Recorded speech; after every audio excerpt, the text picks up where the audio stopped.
Hello and welcome. Happy Bitcoin halving day. Well, technically, it was yesterday here in the States, but in some parts of the world, it is today. It's April 20th, 2024. And today I'm going to go over a little bit of things that have been happening in the world, as well as, of course, the Bitcoin halving. So, first, there's a lot of turmoil in the world right now. We have escalation of conflicts, new conflicts potentially in the Middle East.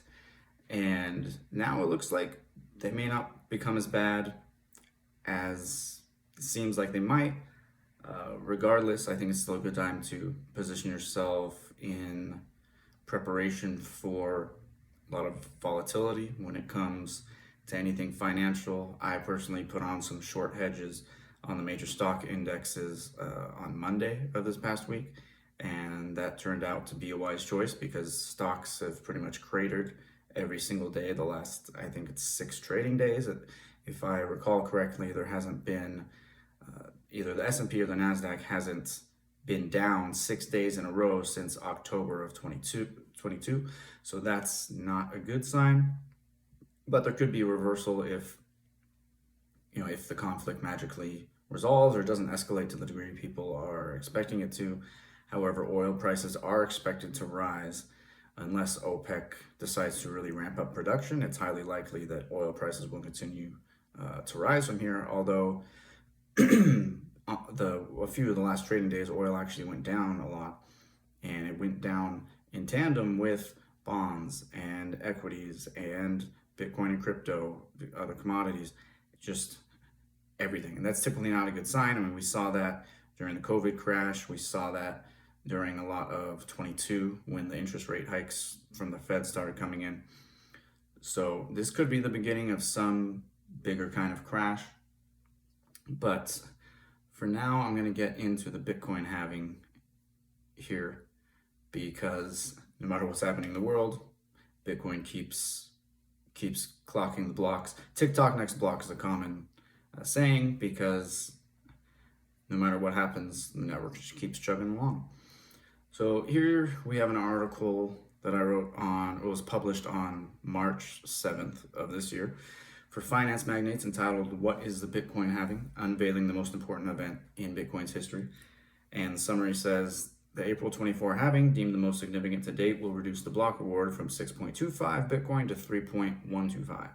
The emergence of spot Bitcoin ETFs and the enhancement in regulatory clarity are distinctive features unique to the current event. That's right, this halving is different from all the others. Just in the Bitcoin ecosystem itself, it's different for many reasons. And it's also a different time in the world, going along with all the stuff I just said. However, 2020 was also quite different, so I'm not sure we have too much reason to be concerned as of yet.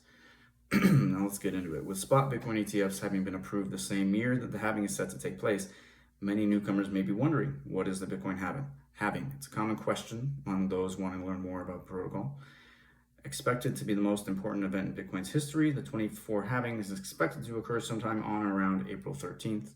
It was forecast for April 20-something, and then 13th, and then it wound up being the 19th here in this part of the Western Hemisphere. And that happens because it's not a time thing, it's a block height thing. So a block is a group of transactions that gets created approximately every 10 minutes. And the halving happens every 210,000 blocks. So this last one, this is the 4th halving, it occurred on block number 840,000. So that's why the timing can be tough to predict. And in this article, I cover all the basics of how the halving works, what it is, why it happens, and what it could mean for markets this year and beyond. I'm not going to go too much into the specifics of what it is and how it works because you can read the article if you like. I'll put a link in the description on YouTube, or you can just search my name, Finance Magnates, Bitcoin Halving, and find it if you're listening on Spotify or elsewhere. Basically, Bitcoin works on a deflationary model where the reward for mining new blocks is halved every 210,000 blocks, like I said. It's about every 4 years, and that makes the oncoming supply deflationary. And is one of the reasons why all assets and currencies continue to depreciate against Bitcoin. There's a really interesting graphic that's been going around on social media lately showing that The price of a house, as measured in Bitcoin, has come down dramatically every several years. It used to cost hundreds of Bitcoin to buy a house, and then it was 50, and then half that, and today, let's see, say 60,000. I think the average home price is 300,000-400,000, or the median price in the United States today. So that's what, call it between 5 and 7 Bitcoin or so could buy you a house. That's pretty wild, considering that 10 years ago, 5 Bitcoin was worth maybe 2,000-3,000. So back then, it couldn't even really get you a sizable down payment on a car. Just 10 years. Now it could buy a whole house. So this block reward is going to slash the reward. I already said that. Every halving so far, at least, has been followed by a notable increase in the price, although there's no guarantee what happened then is going to happen now. And here's an important point. Contrary to what some market commentators may say, the halving cannot truly be priced in before it happens, because a lot of the selling pressure in the market comes from miners who have to sell their coins to cover operating expenses in fiat. After the halving, that selling pressure is naturally reduced by 50% because miner revenue declines and they don't have as many coins to sell. So all else being equal, the supply goes down, the selling pressure goes down, and price has to adjust upward. That's the only thing that could happen, unless a bunch of whales from the past who had a lot of coins begin selling heavily regularly, or unless there's a massive black swan event like nuclear war or massive cyber attack or something like that, then it's almost guaranteed there'll be some increase in Bitcoin's price as measured against the US dollar. The price hit an all-time high against many different currencies all around the world well before it hit an all-time high in the US dollar. Just last month, I believe it was March 13th or 14th, the new all-time high was breached around 73,000. And that's a first in Bitcoin's history, because a new all-time high has never been seen before the halving before. Historically, it's always happened about 18 months after the halving. So this cycle is unlike any others.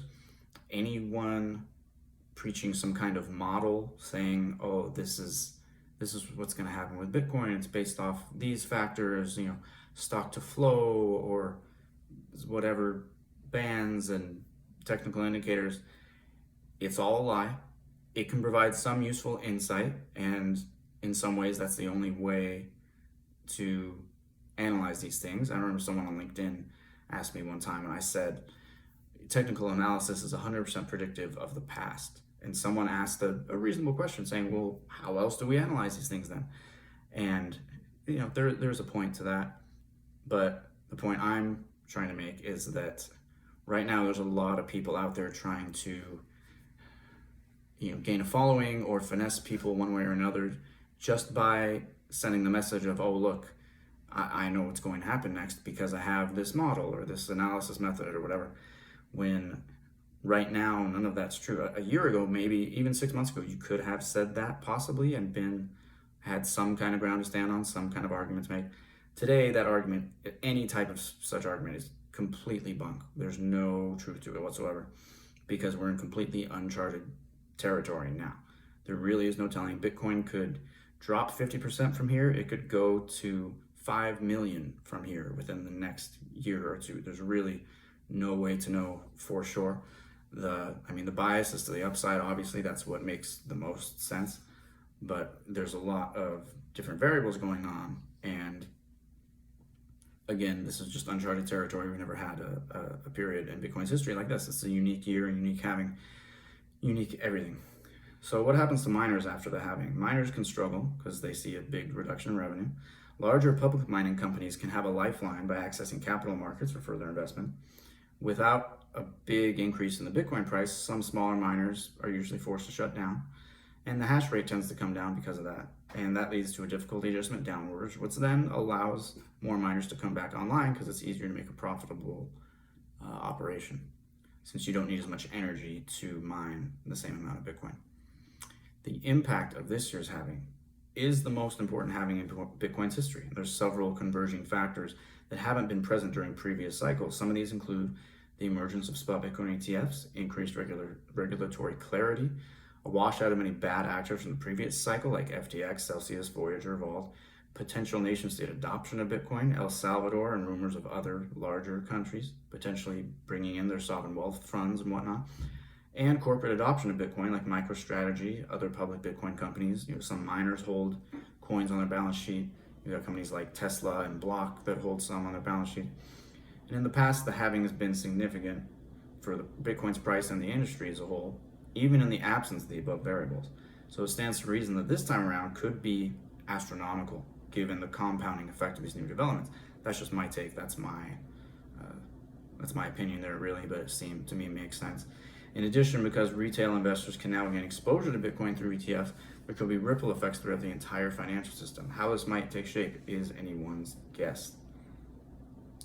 And then I cover a few of the more certain impacts of the halving and associated bull market. They're not really that interesting in my opinion. Again, you can read the article.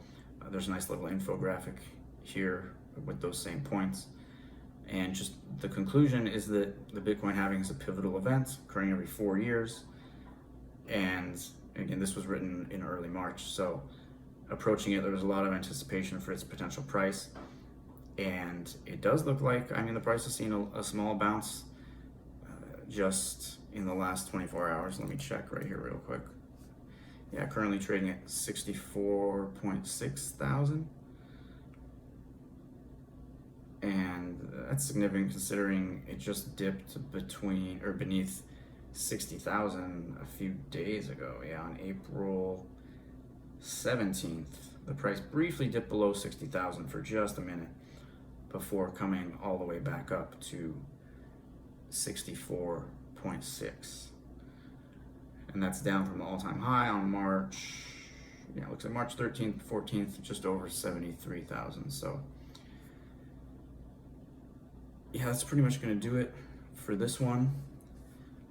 And again, you can read the article. I'll put the link in the description on the full podcast on YouTube and on any clips. And yeah, happy halving.